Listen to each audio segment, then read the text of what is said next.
Përshëndetje, mirë se vini në podcast by Gjuli Radi. Sot kam Gjergji Stefa, gazetar sportiv. Mirë se erdhe. Gjuli, mirë se gjitha, kënaqësi shumë e madhe. Kënaqësia jona me të mirëprit. Gjergji, kam një pyetje direkte për ty. Si është gjendja e sportit shqiptar sot? Po kjo është një pyetje që kërkon shumë kohë për të dhënë një përgjigje, sepse në çfarë do lloj rrethane për të analizuar gjendjet e një industrie apo një aktiviteti apo një përqasje, të quajmë si doni, në sport dhe në jo vetëm, ne duhet të analizojmë faktorët e brendshëm të jashtëm të momentit të së shkuarës së së ardhmes. Dhe në sport të gjitha këto miksohen. Po nëse ne do të kishim një notë, pra nëse sporti do të ishte një nxënës në shkollë, dhe nëse nota minimale do të ishte 4 dhe nota maksimale do të ishte 10, sporti shqiptar lokal, pra brenda vendit, jo ai ndërkombëtar, po ai ndërkombëtar, se sporti nuk është vetëm futbolli, unë mendoj që do të kishte një notë ngelsë. Do të ishte përvjesht, ose pak me hatër, duke qenë se gjërat e si opinion kaluese, një notë 5, por të mos qenë fatalist. Dhe ashtu si në shkollë, për këtë nuk e ka fajin vetëm nxënësi, por madje shumë shpesh mund ta ketë fajin edhe mësuesi, sistemi, shoqëria, etj. Por që patjetër unë kam thënë dhe më përpara, sporti shqiptar që do të ishte një titull gazete meritonte titullin e Hemingwayt, For Whom the Bell Tolls, pra për kë bie këto këmbana, dhe këto këmbana që kanë vite që bien, tani nëse në të shkuarën binin pak në një mënyrë sistematike, tani ka nisur të bien për të mos pushuar. Të kuptoj. Media shqiptare, kryesisht ato sportivet, më shumë informojnë apo ndikojnë emocionalisht? Media është është e rëndësishme, dhe kur je jashtë saj ti kupton se e rëndësishme është. Se kur je involvuar brenda ti thua pse jemi kaq të rëndësishëm. Dhe si çdo gjë e rëndësishme duhet të trajtuar me seriozitet, as pak me shaka dhe me filtra jo vetëm cilësor, por dhe integrus. Media shqiptare ka dashur që her pas here të bëjë gjëra mbi kapacitetet e saj. Të tejkaloj etapat, të tejkaloj mundësitë, të tejkaloj financat, dhe kjo gjë e ka përballur me një realitet që e ka kthyer prap në një nivel ku në fund të ditës publiku ka vetëm një kërkesë ndaj nesh, në informoni. Pastaj nëse kjo gjë mbaron dhe bëhet mirë, mund t'i japësh një opinion. Dhe nëse gjëja mbaron, mund t'i japësh dhe një ide si ti bëj gjëra. Dhe nëse gjëja ke bërë, mund të bëhesh ti në anën tjetër, pra mund të bëhesh ti pjesë e lojës.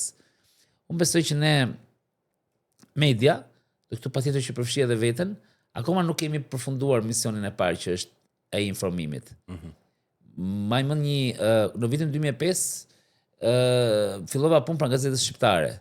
Pra isha i vetmi gazetar bimestatar sportiv që dola nga një shkollë sportive, që ishte Telesporti, shumë mirë isha.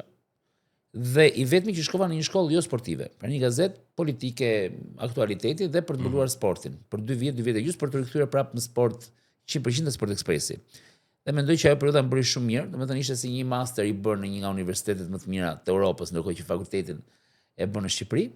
Dhe për një mirë arsye, punoja me njerëz cilët kishin vite gazetare etj. Dhe Carlo Bolino, që asë kohë ishte pronar i gazetës shqiptare, 20 vite para, eksaktësisht, më tha që kur erdha në Shqipëri, tha, kishte shumë opinione dhe s'kishte lajme.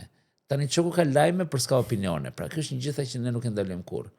Por më tha që nëse do të jesh një gazetar i mirë dhe një gazetar i vërtet,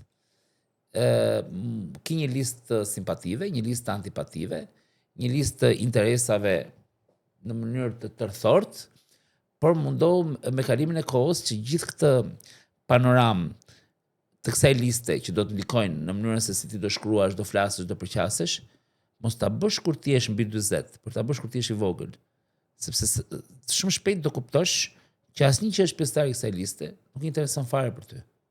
Dhe kur ti je 40 vjeç, dhe kjo më bëri të reflektoj para 3 viteve kur mbusha 40 vjeç, ti do jesh i vetëm. Dhe në momentin që ti do jesh i vetëm, do kuptosh që gjëja më e rëndësishme dhe aseti më i madh që ti ke është mendimi, fjala dhe opinioni. E zaroj gjithë dhe më pas të ri vetëm tek as të antipatit, jo vetëm të simpatit. Sa vështirë është në Shqipëri me bë gazetari sportive të shkëputur nga politika? Ose po ndiku nga politika? Nga politika e sportit apo nga politika e madhe? E madhe. Shiko, fatmirësisht jetët e botëve janë lidhur me politikën. Çka ka të bëjë me politikën? Njerëzit kanë pranuar që të jetojnë në një sistem ku të na drejtoj politika, të na udhëheqë politika, na taksoj politika. Dhe sigurisht që ndonjëherë zgjedhin politikanë mirë, ndonjëherë zgjedhin politikanë gabuar, sepse çështja jeta është çështje zgjedhjesh. Zgjedhim njerëz të mirë që bëhen të këqij ose zgjedhim njerëz të këqij që bëhen të mirë. E parë në këtë këndvështrim unë mendoj që është e pashmangshme që politika të jetë pashmangshmërisht e lidhur me jetën tona dhe sidomos me jetën e sportit. Për fat keq pastaj në Shqipëri, sepse duhet të kthehemi në realitetin tonë, përveç atij realitetit teorik, sporti është kaq shumë i lidhur me politikën, sa politika ka harruar që të bëj sport. E merr for granted, e merr për të më qenë. Komuniteti i sportit për mua, përveç sa përçapjeve që ai ka pranuar vetë të dështuar atë Armando Dukës për tu imponuar në ligjet dhe në çështjet sportive, komuniteti i sportit nuk ka ditur asnjëherë të loboj, nuk ka ditur asnjëherë të protestoj dhe nuk ka ditur asnjëherë të disë të kërkojë të drejtat e tij. Përpara disa ditësh po kaloja tek qyteti studenti, ku ka qenë një korpus sportiv shumë interesant, ndër dekada, fusha sporti, fusha voleybolli, fusha basketbolli, sepse edhe sikur mos ketë sport profesionist, është e pakonceptueshme që një korpus rinor ku jetojnë, mësojnë dhe flenë njerëz nga 18 vjeç e sipër, të mos ketë një ambient sportiv rreth rrotull, për të mësuar që dikur kishte edhe një skuadër sportive që quhej studenti. Dhe jo pak e qardi, pavarësisht se këtu do marr okejën e populistëve dhe do marr bezdina atyre që kanë gjërat në dorë, fushat e sportit u prishën, dhe aty po ndërtohet shkolla e avokaturës, shkolla e Bashkimit Evropian, dhe them me çfarë guximi kanë prishur çdo gjë që ka të bëjë me sportin për të ndërtuar çdo gjë që nuk ka lidhje me sportin. Njerëz që e duan kaq pak sportin, sa pushtetarët shqiptar pas 90-s nuk mendoj se ekzistojnë rrezull toksor. Unë jam i bindur që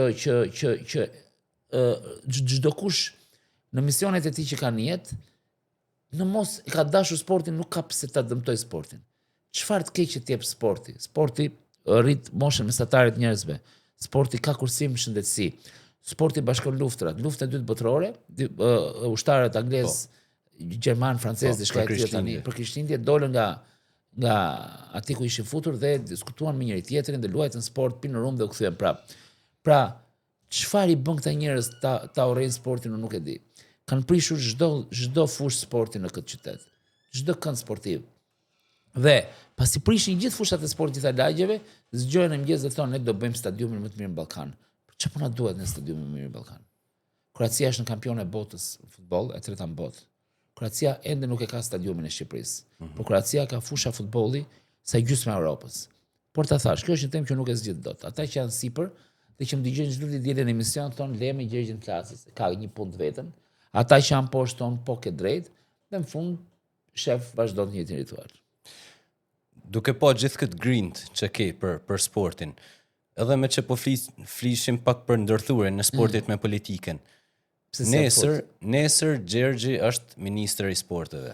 Qa janë 3 reformat e para që ndërmerr? Gjergji ka vendosur në vitin, unë kam pas një fillim histori gazetari nga 93 deri 97, Radio Tirana, Televizion Shqiptar, Departamenti i Fëmijëve, gjatë kohës gjimnazit nuk u impenjova, madje më duket si një gjë që do e bëja më kurrë, kisha komplet tira fokuse. Për parantezë, unë kur mbarova gjimnazin konkurrova për inxhinieri ekonomik, informatik, i fitova të 3 konkurse Tirana ekonomik, pra nuk mendoja më që jeta ime do ishte lidhur me sportin, përveç tifozit. Por pastaj një detaj i vogël më futi prapë në gazetari dhe ngela në gazetari dhe unë nga viti 2001 kur kam filluar gazetarin, i kam vendosur në jetën time që nuk do bëj asnjëherë në profilin e sportit asnjë punë tjetër përveç se gazetari sportiv. Kurr.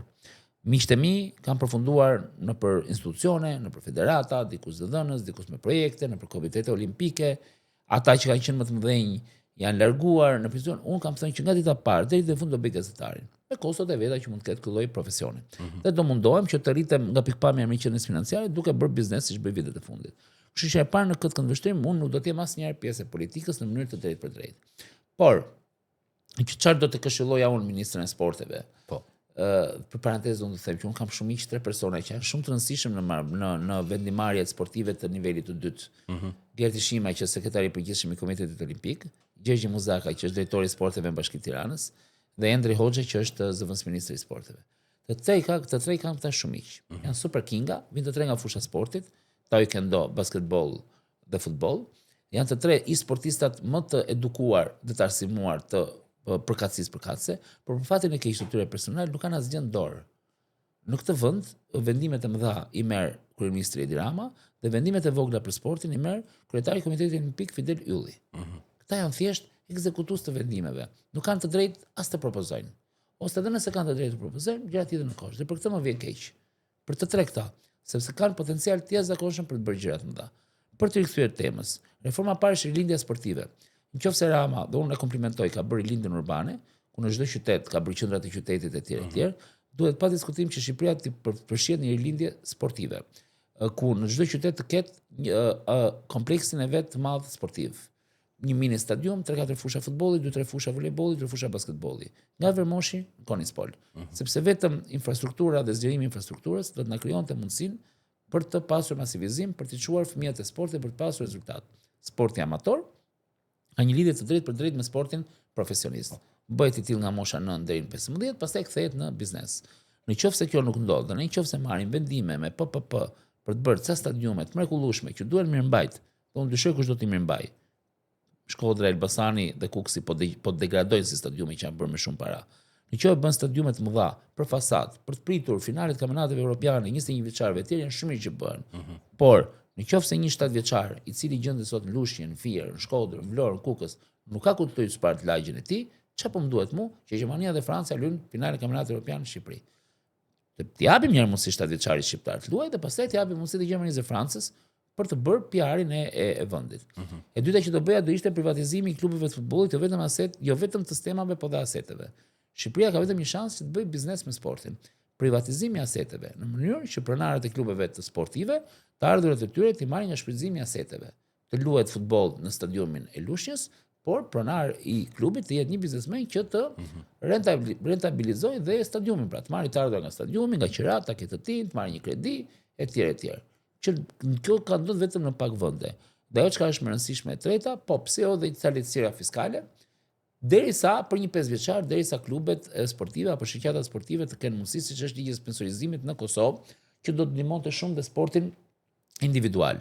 30% të ardhurave nga tatimet që kompanitë janë të detyruar të japin Kosovë, ata mund të sponsorizojnë për sportin. Kjo do të thotë që nëse Gjergj Stefan biznesin e tij duhet t'i japi shtetit në fund vitit 10.000 euro, 3.000 euro për atyre mund të rimbursojnë në sport. Dhe Gjergji mund të sponsorizojë një mikun e tij ciklist që të ketë një biçikletë dhe që të garojë. Dhe pra sponsorizimi i niveleve të vogla, po themi, që mund të jenë mira ndërmarrje të tilla që mund të sponsorizojnë sportin të atletët. Këto janë 3 pikat kryesore: infrastruktura, privatizimi dhe sponsorizimi. Asnjëra nga këto nuk është bërë. Është premtuar, por nuk është bërë.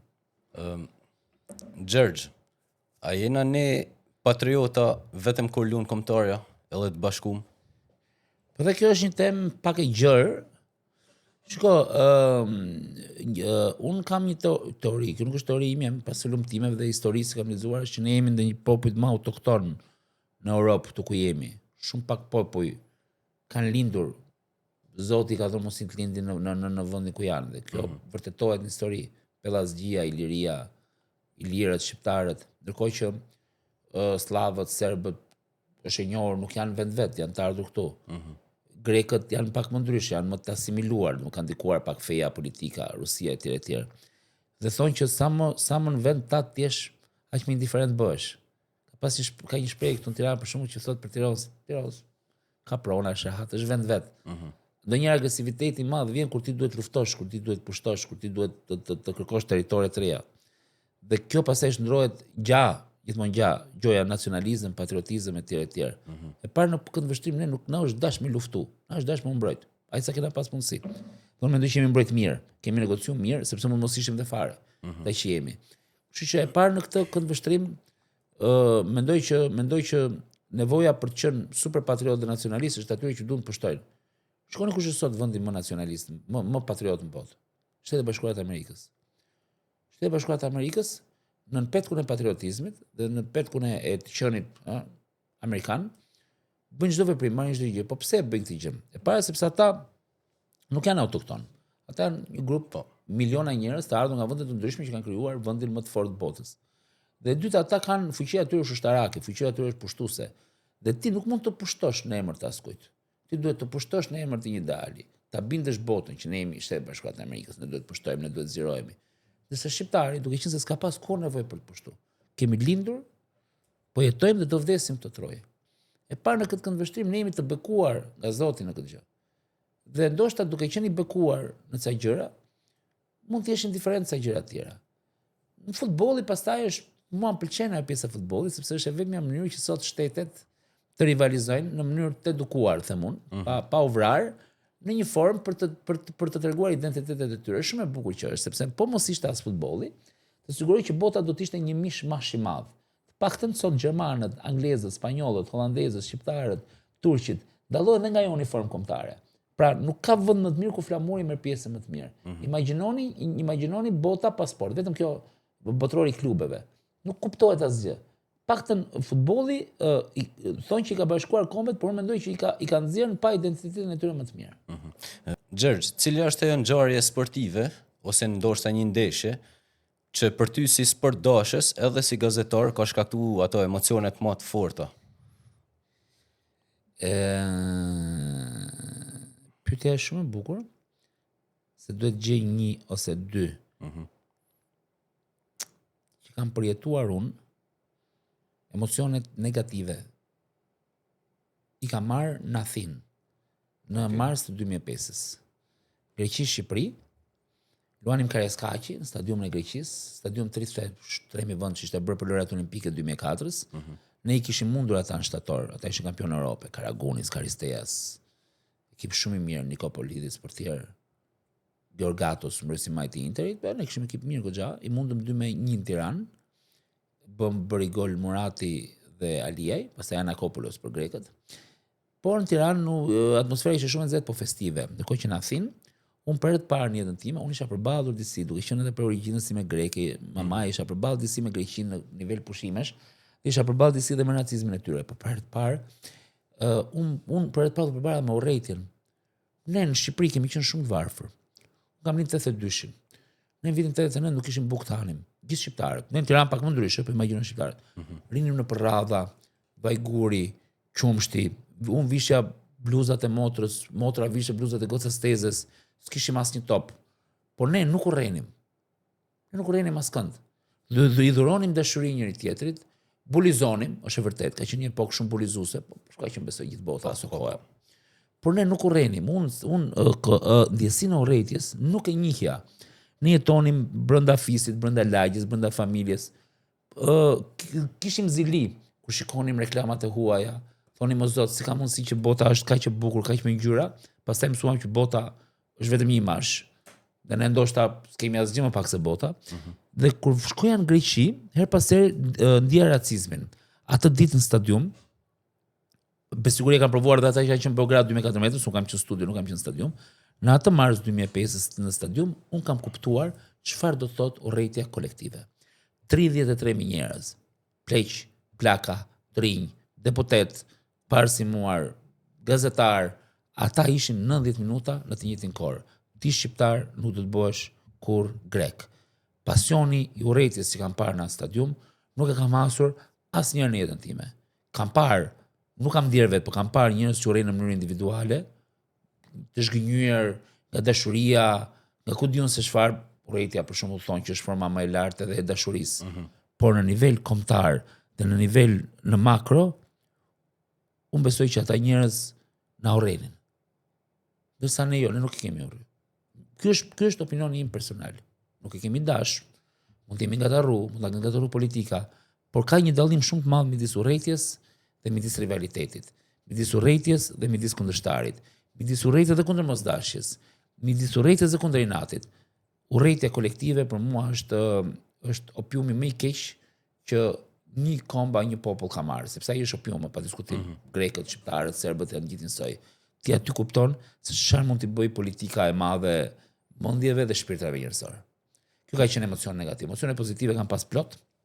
Dhe isha edhe ne për të kthyer sporti që më ka pëlqyer më shumë, por që në fund jam mërzit ka qenë Shqipëri-Francë në kampionatin evropian, mendoj që kemi bërë një ndeshje perfekte, kemi humbur 2-0, ka shnuar Griezmann dhe Dimitri Payet golin e dytë 2-0, po deri në minutën 89 do mendoj që kemi qenë pothuajse perfekt. Dhe mendoj që për nivel loje, për nivel cilësie, vera 2016-s, për mendimin tim, ka qenë shkalla më e lartë e nivelit sportiv të skuadrës shqiptare në gjithë kohërat. Mënyra si shkumë në Evropian, ndeshjet miqësore, vetë Evropiani dhe pak mbrapa. Pra nga viti 2014 deri në vitin 2017 për mua është tërveçari më i mirë. Gjergj, si mund të motivojmë të rit për me pa një shpresë në Shqipëni? Ndoshta edhe nga ana sportive, por Dhe vështirë është. Të rinjë sot janë ndryshe. Të rinjë sot, kur ne ishim të rinj, donim që të binim në sy, ishim pjesë shoqërisë që ndoshta kishte zgjedhur të një tjetër mirësjellje nëpërmjet dijes. Jo nëpërmjet notës, por nëpërmjet dijes, nëpërmjet asaj çka ne dinim, nga vinim, çfarë përfaqësonim, lagja ku jetonim. Disa i qunin luftë klasash, por unë mendoj që ishte një duel interesant. Mbi bazën e intelektit, mbi bazën e njohurive. Ti doje ulesh në një tryezë dhe doje që ti të dallohesh nga tjetri mbi informacionin që kishe. Ndonjëherë të proje, ndonjëherë jo.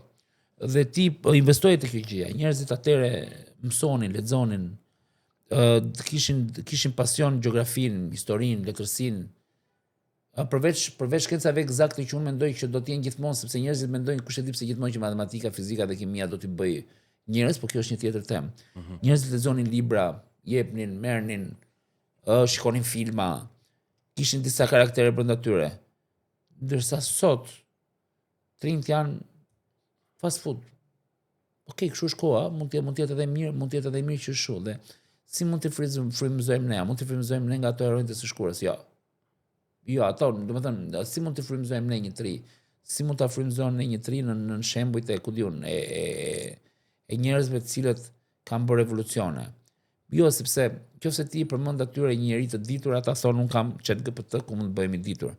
Nëse ata mendojnë që një njerëz mund ta fitojë debatin me fjalë, ato mendojnë që mund ta fitojnë debatin me karizmë, me pamje. Nëse ti thuaj që dikush ka bërë një gjë në jetë, ata thonë që gjërat janë më të thjeshta. Pra unë nuk e di. Nuk di çfarë të them për këtë pjesën. Unë di më të them gjithmonë që i riu nuk duhet të mbasi asnjëherë tre gjërat kryesore që njeriu e kanë karakterizuar që nga mesjeta. Emocionin e moshës, po kjo, çfarë vlerë ka?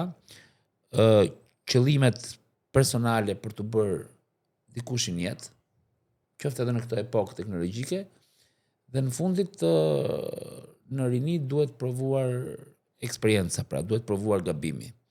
Nëse njëri nuk i bën këto tre gjëra, qofsh në një epokë jo teknologjike apo jo, do t'i bëj pak më vonë. Gjergj, a mendon se është një ndër shumë arsyet e ikjes të rive edhe mungesa modeleve pozitive të sportit? Para një unë dua me sinqeritet të komplimentoj. Për herë të parë, ulem në një hapësirë, tani studio, podcast e quajmë Studoni, ku përballë kam njëri që të dëgjon, të pyet dhe të lë hapësirë për të folur. Faleminderit. Kudo që shkojmë, as në përtryezat më banale, buzdetit duke pirë një gotë birë, nuk bëhen si shbën në emisione. Të gjithë kërkojnë të jenë protagonist, e vuaj edhe unë ndonjëherë këtë gjë, nuk përpreshtoj veten. Ndërkohë që në gazetaria, leksioni numër 1 gazetarisë është një intervistues i mirë, nuk është ai që di të bëj pyetje, por është ai që di të dëgjoj. Dhe në këtë kontekst ndihem shumë i privilegjuar, se kam 25 vite dhe gjë që kam kërkuar gjithmonë është a mund të çoj një mendim nga fillimi në fund. Sepse ne të dy nuk jemi në garë me njëri tjetrin. Mund të jem unë intervistuesi, mund të jesh ti. Njerëzit duhet të bëjnë një bisedë qetë, jo për t'i treguar këtyre njerëzve kush ka ne të dy di më shumë gjëra. Dhe për këtë të komplimentoj. Largimi i njerëzve nga vendi i tyre, unë mendoj që është një fenomen i cili shoqërohet me një sindrom globale, por që sigurisht bëhet gjithmonë më evidente në përvende me një standard më poshtë se ai mesatar. Është një fenomen i cili është rajonal, është global, por në një të ardhme mund të jetë dhe lunatik. Pra neve përgatisim që njerëzit të çojmë në hën Mars të tjerë. Dhe në një lloj aksiome, çdo njeri kërkon të largohet, kërkon të ndryshojë, kërkon të afirmohet. Njëri që ka lindur në një fshat të Francës kërkon të shkojë në Paris, njëri që ka lindur në Paris kërkon të shkojë në New York, njëri që shkon në New York kërkon të shkojë në Hën, njëri që lind në Lushnjë thotë pse mos shkoj pak në Fier, ai Fieri shkon në Vlorë, Vlora në Tiranë, Tirana në Rom. Pra njëri që lind në Alidem thotë unë dua të shkoj në Myslimshyrë, sepse nëse njëri nuk ka ambicie për të zhvendosur, Kjo do thotë që ai njeri duhet të ka planuar vdekjen e tij. Njeriu është një qenie që kërkon gjithmonë më të mirën dhe këtë pastaj e konkretizon më së miri dhe kënga e të famshme Celentano, Il ragazzo della via Gluck, pra. Njeriu që rikthehet dhe kërkon aty kur rikthehet e gjëra të tjera. Por, ka gjithmonë një por. A ikin shqiptarët për të zhvilluar apo ikin shqiptarët për të dalë nëpër bregje? Dhe a gjenë realisht shqiptarët bregun e ëndrave të tyre? Pra kjo bota që ne na ofrohet, se kam një histori shumë bukur me dy miqtë e mi që shkuan në Itali, shkuan me Ania atëherë 92 në etj. Shkuan në rrugë, dolën në rrugë dhe thanë, po tani çfarë do bëjmë? Dhe pas 20 vitesh kuptuan që njeriu, nona, baba, motra, vllai, janë njësoj. Si t'jen të rrugë Elbasanit, si t'jen Manhattan. Ndryshon çmimi, ndryshon veshja, një hamburger në Shqipëri është 1 euro, aty është 10 euro. Probleme ka sot kudo. Nuk është më Europa si para 20 viteve, 30 viteve. Dhe drejtë e mori, tentoj ta përshigjon vendin tënd. Ik, tenton vendin tënd, shpën thjesht vendin tënd. Asnjë profesion bot nuk bëhet më lehtë se sa në vendin tënd. Në gjuhën tënde. Mendimi im. Pastaj, patjetër më shumë josh se ti shef për ditë merr informacion dhe ti sheh, po kur më beson 99% e njerëzve që emigrojnë, kur përballen me realitetin e vendit ku po shkojnë, që ka ndryshuar jashtëzakonisht shumë, sidomos në Europë, thellë brenda vetes tyre, shumë prej tyre pendohen. Sepse pasi kalojnë 2-3 vite dhe jetojnë në për apartamente shumë modeste në periferia të Brukselit, Amsterdamit etj. Sepse jo të gjithë janë histori suksesi, apo jo? Thonë, po s'është ajo shtëpia unë e vogël aty te Bryli në Tiranë, është i saj. Kështu që do doja, pastaj ka disa vende shok që nuk të ofron gjë të madhe. Tani për hir të vërtetës, e bëjmë dhe pashbesim. Çfarë ofron Anglia shqiptarëve përveç se industrinë e shitjes drogës? Çfarë? Mos Anglia na ka hap dyert e Harvard dhe Oxford dhe po na pranon studentët tanë më të mirë me shku atje pa i paguar siqimet e kokës. Jo. Po çfarë u themi në njerëzve? Ikni nga Shqipëria se Shqipëria ka probleme. Po Shqipëria ka probleme. Shkon në Angli, po ku po shkon në Angli? Po shkon me shit drog apo jo? Se për çfarë po shkon? Sigurisht është më ulë se në Shqipëri. Po për çfarë po shkon në Angli? Nëse ti nisesh dhe ikën nga shtëpia jote për shkon në vend për shit drog, shko. Patjetër mo ka njerëz që duan të pasurohen, duan të bëjnë gjëra, shko. Po pse ti mendon që është e lehtë në Angli të jesh sipërmarrës? Është e lehtë në Angli të jesh punëtor? 58% e pronave në Angli i kanë sot indianët, i kanë sot pakistanezët. Ku shkon ti sot në Gjermani, bjondat i ke gjithmonë më të rrallë. Pikë Italinë dhe Spanjë që ka ruajtur. Europa nuk është e thjeshtë. Çmimet janë rrit. Pra, të ndërtojmë gjërat tona në vendet tona. Por, secili ka drejt të kërkojë vetes të shkojë deri në fund të botës për gjetur lumturinë e tij dhe pse jo, më pas, o për tu vendos ose për tu kthyer. Në vazhdimsi të kësaj që sapo the, kjo është pyetja tipike e podcastit që e bëj gjithëve. Një njerëz sot shqiptar që është jashtë shtetit, ka marrë një shkollë, ka një trajnim, ka një profesion. A do i sugjeroj më u kthy në Shqipëri me ndërtu këtu? Po pse neve duhet të ndajmë të rinj shqiptar që jetojnë, që studiojnë brenda vendit dhe jashtë shtetit? Ky është një debat që unë kam hasur gjithmonë ndër vite. A e di ti që shumica e brezit tim, unë jam datin 82. 78% e tyre shkuan për të studiuar në Itali. Disa prej tyre shkuan në Gjermani, disa prej tyre shkuan në Amerikë. Bën shkolla të larta. Shkolla me emra që tingëllonin La Sapienza, tingëllon bukur. Fakulteti ekonomik, po themi, bie fjala. A e di ti që erdhi një moment që këta njerëz që shkuan dhe studiuan jashtë, vetëm për faktit që kishin fjetur në një konvikt në Itali, pretendonin të ishin më lart se ne që kishim këtu. A e di ti që ata i mbyllën shkollat pas 10 vitesh gjithë? Me pesa, gjysma atyre nuk i mbylli fare, me 6. Kërkoj që në Shqipëri, që në zonën se studionin, që mësonin, që bënin punë të mira, që jetonin konvikt, njësoj si ta. Dhe në fund të ditës, pse këta duhet të kishin një lloj avantazhi krahasus? Për çfarë? Pse? Dhe ky është problem shumë i madh. Unë kam studiuar jashtë shtetit, më thoshte njëri. Dëgjoj një ditë në televizor, një kolegun tim, studi për emrat, nuk përmend kurrë emrin time. Kishte bërë një shkollë gazetarie në Shtetet e Bashkuara të Amerikës. 1 ndër miliona shkolla që kanë në Shtetet e Bashkuara të Amerikës. Dhe pretendonte që fakti që kishte marrë një diplomë të një shkolle atje, e bënte avazh krahasus me mua, që vërtet nuk kam bërë shkollën e gazetarisë, se shoku kam bërë 90% e gazetarëve në gjithë botën, por kam 25 vite që zgjohem nga ora 8 e mëngjesit deri në 12 natës me lajmin. Dhe pse ti je më i mirë se unë? Apo unë më i mirë se ty më? Ne jemi një treg ku gjithë duhet jemi në kushte të barabarta. U vë rregull para disa vite në Shqipëri. Ku studionte jashtë dhe kthej kishte rrogën më të lartë. Idiotësie pa parë, diskriminimi pa parë. Dhe vinin gjithë nga jashtë shtetit, të veshur pak më mirë dhe bënin sikur ishin mbretërit e logjikës, arsyes, jo vëlla, ne jemi të gjithë barabartë. Ti ke vendosur shkosh të studiosh në Itali, it's up to you. Shko studio ku dush. Unë kam studiuar në Shqipëri. Për sa kohë jemi në të njëjtën kartë Bolonjë që të dy, dhe për sa kohë kemi një diplomë pothuajse të unifikuar që të dy, ne s'ndryshojmë asgjë. Po pse bota që merr trajner kroat apo trajner shqiptar apo trajner brazilian apo çfarë ndryshimi ka? Çdo njeri ka rrugtimin e vet në jetë, çdo njeri ka personalitetin e vet në jetë, tregu punës nuk ofron perceptime kolektive, ofron vetëm perceptime individuale. Ti ai që je, unë jam ky që jam. Ky është mendimi im. Çfarë do të sugjerojnë atyre që studiojnë jashtë trin atje, zhvillojnë atje, sepse kanë humbur 7 vite, 8 vite, kanë vujt me gjuhën, kanë pas shok dhe shok që kanë studiuar juridik në Itali, inxhinieri në Itali, dhe donin të vinin këtu. Jo, vëlla, ti nuk ke pse vjen këtu. Ti ke investuar për atje, duhet kërkosh të tregu punës atje, duhet futesh atje, se për çfarë bëre gjithë këtë gjë? Njeriu duhet të arsimohet atje ku ka tendencë punoj më mbrapa. Sidomos kur shkon jashtë shtetit. Kthehesh këtu, do gjesh një realitet tjetër. Tërhiqet e punës janë ndryshme. Ndryshe trajtohesh në Amerikë. Për çfarë vjen këtu? Vazhdo atje. Po kur vi këtu, mos më qa. Se unë nuk ta kam fajin unë që e lodh atje. Se unë jam lodh këtu. Që ka harxuar më shumë para. Ashtu është tregu atje. Një briosh në Itali bën 7 euro, një briosh në Shqipëri bën 1 euro. Paret ku do ti me hongër brioshin. Apo jo? Fix. Teknologjia. Edhe AI. A përdor AI-n për punën e gazetarisë? Unë AI-n e përdor për gazetari? Pak. Shumë pak. Po zbulova një gjë të frikshme që AI të le pa punë. Të heq nga puna. Pas një debati që kishte në një studio televizive si po luan Shqipëria me Letonia në Kni, kërkova AI për herë të parë të më bënte një reportazh për nesër Shqipëri, Letoni, lutem ne. Dhe AI, se shumë kopilë, në thonjë za, duke ditur mënyrën si flas unë kështu bëri gjithë përshtatshme sikur, pra, ai mendoi që unë po i kërkoja një reportazh që unë ta publikoja. Kërkoj që unë s'do ta bëja kurrë. Unë si gazetar s'do ta bëja kurrë. Kurrën e kurrës, domethënë ti shkruaj AI, të më bëj reportazh ta shkruaj, kjo është kopje më vëlla. Është kopje e pastër. Domethënë nuk ka mundësi që kjo gjë të ndodhi. Domethënë si ka mundësi që Gjergj Stefa, që ka shkruar gjithë jetën artikuj, të ulet dhe në vend shkruaj përjetimin e tij, ti thotë ai më bëj një përjetim sikur ti imi. Po.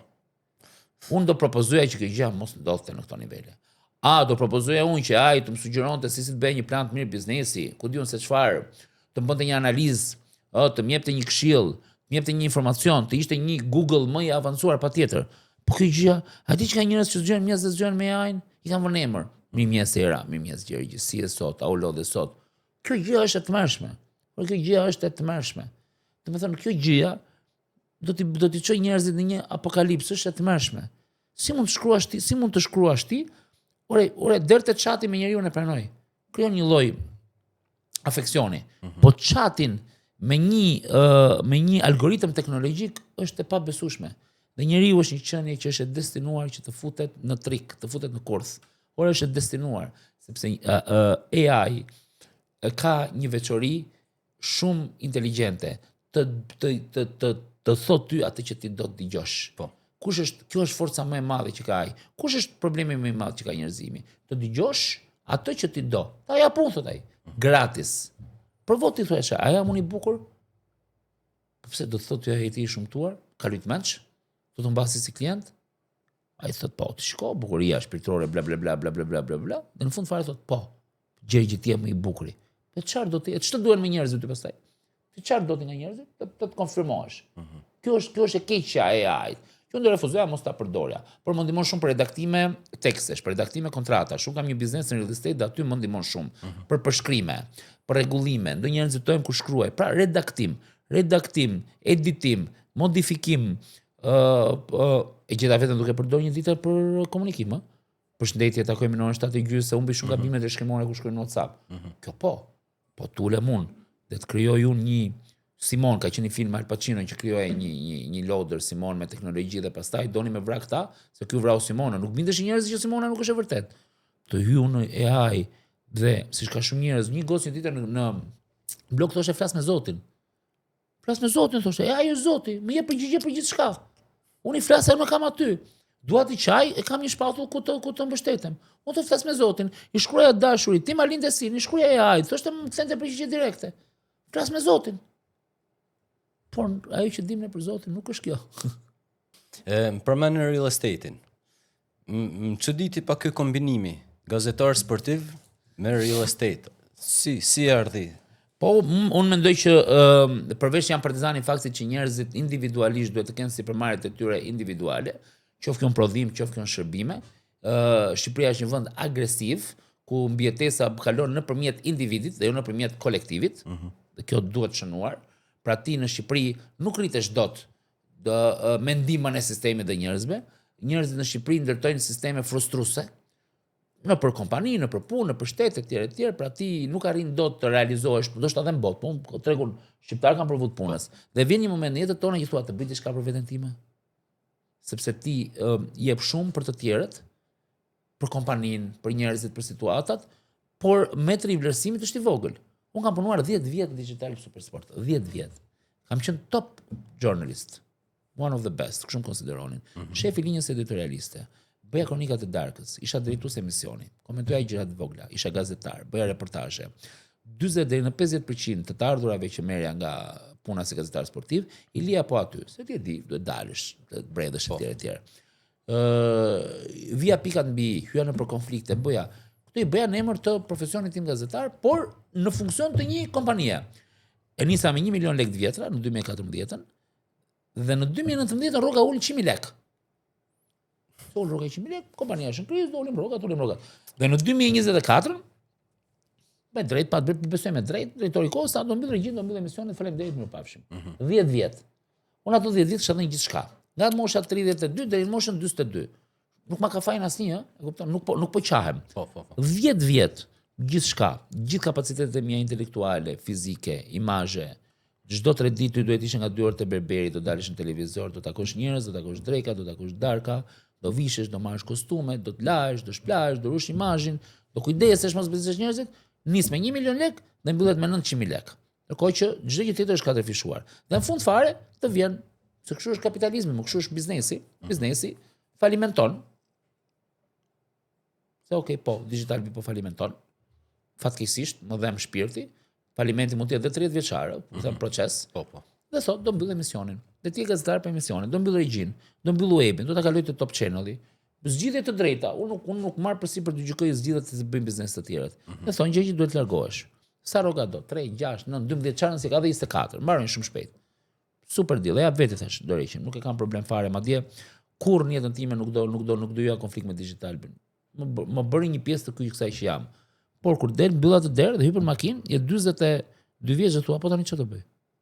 Se kur mbaron Digital, imagjino ç'ndodh me kur bie Amerika, imagjino ç'ndodh me këto të tjerët. Dhe shqyqyr që kisha një plan B, që ishte biznesi personal, po dhe biznesi ka risit e veta. Pra, e parë në këtë vështim, i sugjeroj të gjithë njerëzit, me 2 para me në kokë në këtë vend. Shkonin në përpuna ku shkonin, ndiqni pasionet e tyre, patjetër. Pasionit të bën dhe të bën dhe viktim. Jepni 300%, po filloni që të vegjën, bani një shtresë rezerve 10%, 20% me një biznes personal. Hap një dyqan të lagja. Para ditë e mami, para mbas ditë të ti.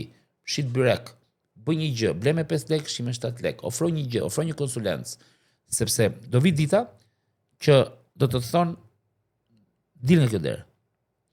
Motrën time kanë marrë në 2014, ishte drejtoresh banke, kanë marrë 2014 në telefonin, kanë thënë mbaroi, it's over. Çfarë duhet bësh tash këtu? O duhet të jesh gati për të kaluar këtë, ose do shkosh në depresion. Po që ti jesh gati, do ta kesh filluar që 14 vjeç. Kjo është këshilla që jap unë. Dëgjoj shumë njerëz, 800.000 lekë rrog, 1 milion lekë rrog, nuk do ta kesh as atë. Do ta kesh mos, janë 3 milion njerëz që do të futen punë. Do të heqin ty, do më vën mua. Po duhet të jesh gati kur kjo gjë të jetë over. Na shkruajnë shumë të ri edhe thonë që kam dëshirë me hap biznes, po nuk me eci e provova një muj një gjë, provova një muj tjetër një e-commerce, provova dropshipping, provova consulting e kështu. Ti ke si përmarrje vet. Sa kohë duhet minimalisht me dhanë të ky biznesi për me ndërtu që me fillu me nxjarr veten herë në fillim, pastaj me gjeneru fitim. Që ta kuptoj njerëzit se nuk bëhen milionerë për 3 muaj. Procesi i maturimit biznesit mund të ketë sukses vetëm nëse ti nuk e sheh biznesin të lidhur me paran. Ti duhet ta shohësh biznesin tënd si një mënyrë që ai të nxjerrit, si më thënë, të ardhurat që ti të bësh një jetë minimale, ta kesh garantuar një jetë minimale, pra të kesh të hash, të pish, pish kafe, të vishesh, minimale, dhe pastaj ti duhet të jesh gjithkohë në prodhim për të shërbyer. Biznesi ka lindur për të shërbyer turmës, jo vetes. Pra nëse ti nuk ke sindromën e shërbimit, nuk do bësh kur biznes. Nuk bëjnë egoistët biznesmen. Biznesi nuk bën as individualistët. Biznesi nuk bën as ata që mendojnë se si të shumë fishojnë paratë e tyre.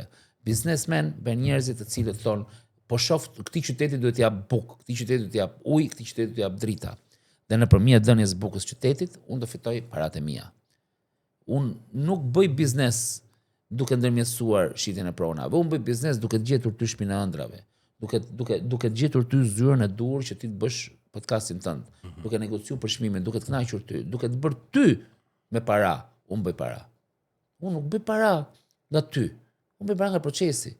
Dhe nëse ti nuk je i lumtur, unë nuk do bëj para.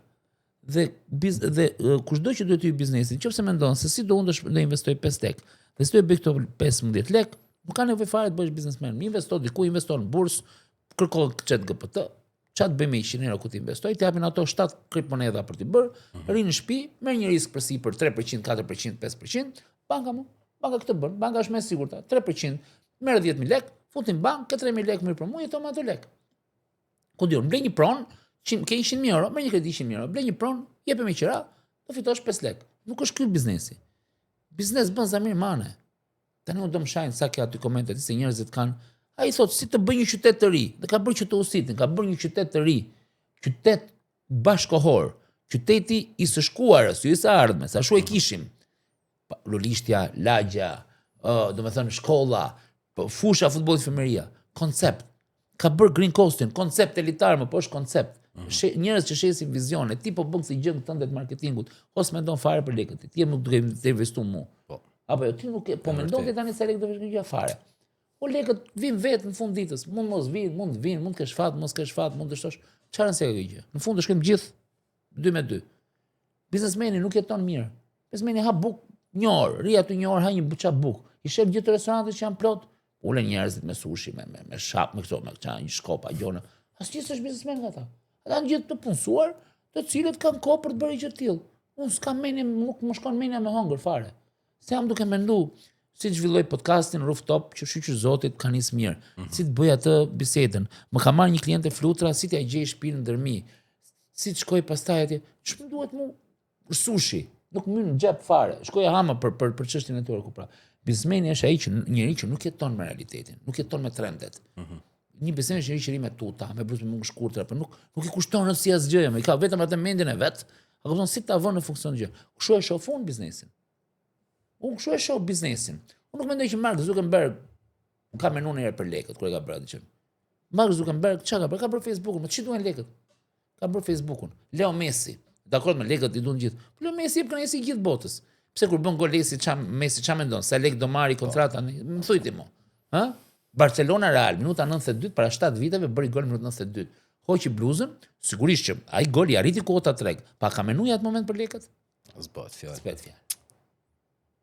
Kjo është biznesi. Punëtori mendon çdo moment për lekët. I punësuari se pun duket për çdo moment. Mendon çdo moment për parat. Biznesmeni nuk mendon për parat. Biznesmeni mendon për të punësuarin.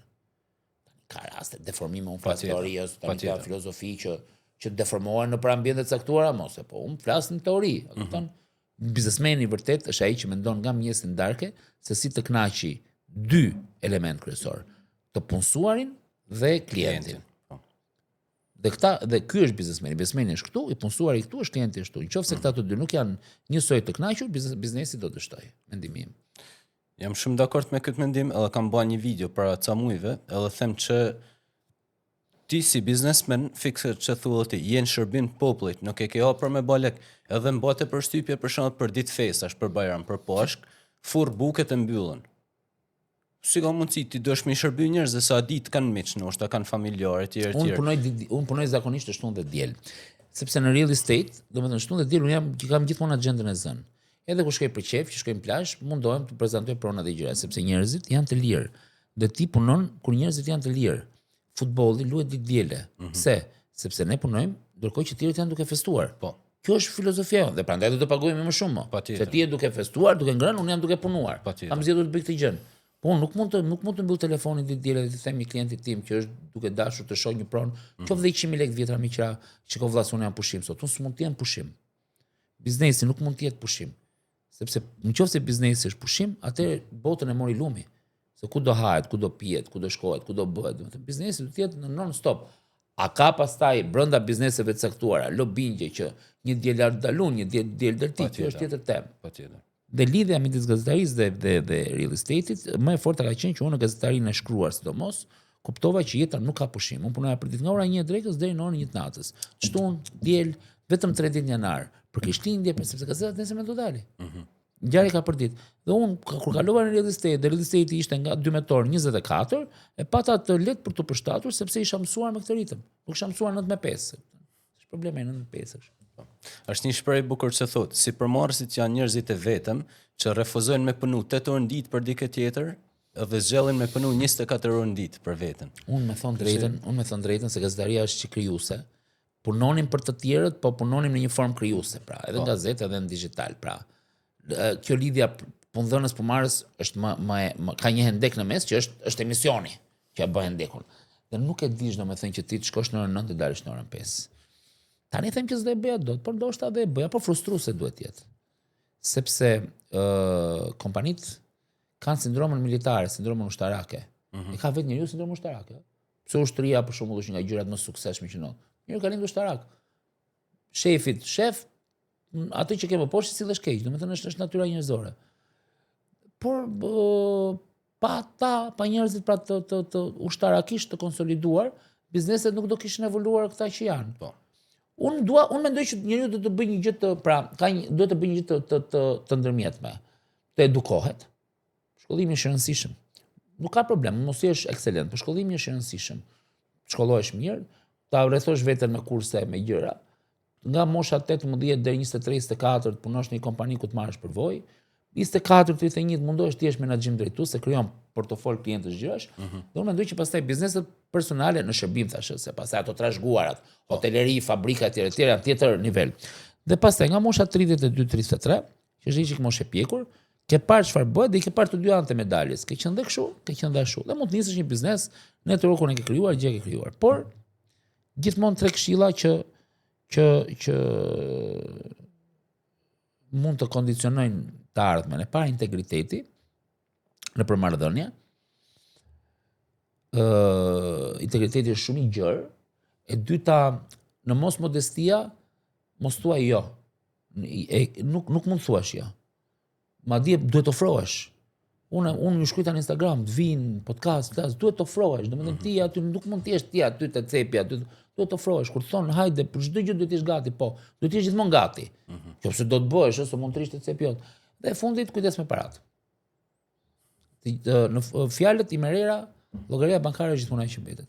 Kujdes me paratë në overall, domethënë në marrëdhënie paratë njerëzit të tjerë. Kjo është. Super. Me këtë manual që na dha Gjergji, do e mbyllim.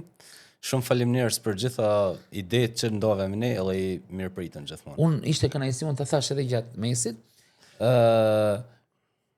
Mua më pëlqen debati, më pëlqen zhurma, më pëlqen pasioni, më pëlqen atje, por kur kjo gjëja bëhet sapo kemi marrë ndeshje futbollit, për shkak kemi qenë Supersport, sa marrën derbi Tirana Partizani, jemi 4 veta, diskutojmë, ishte gol, si ishte gol.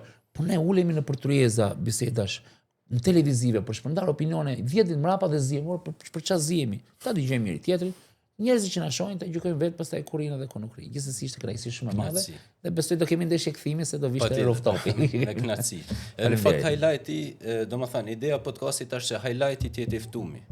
Prandaj nuk ndërhyjm, si më thon shumë, se dhe bën mirë. Tash për me fol flas vet, kur ti kesh ti do flas gjithë ditën. Po jema, shiko, dhe unë e kam provu këtë kënaqësinë sepse unë kam gjithmonë nga ana jote, pra që marrin intervistë. Kur më marrin intervistë, një gocë Almira të vëshëm ka bërë një intervistë spektakolare me 99 pyetje, bën një podcast shumë bukur. E qan edhe këtë radhë, sepse është ideja që ne rrim këtu plus edhe kjo gjetja që errësira, gjëra mendoj që të fut te kjo gjëja pra. Faleminderit. Super. Faleminderit. Suksese. Rafsh.